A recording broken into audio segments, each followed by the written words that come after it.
Hello mathematicians. In this video, we'll use the Numworks calculator to find descriptive statistics efficiently. A teacher has just given her class a test, and now has 25 test scores. To analyze, here is the complete dataset. From the home screen, select Statistics. This is where the data will be entered. I'll begin by entering the first score.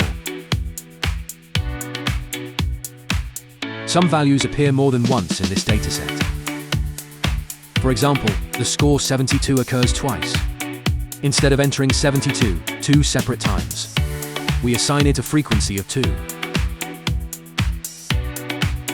The same process is used for any other repeated values. This keeps the data organized and reduces unnecessary entries. After all, values and frequencies are entered. Move the cursor up to Stats.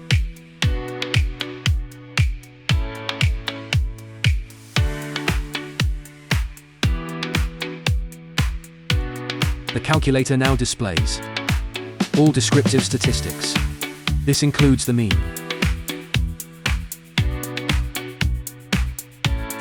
minimum,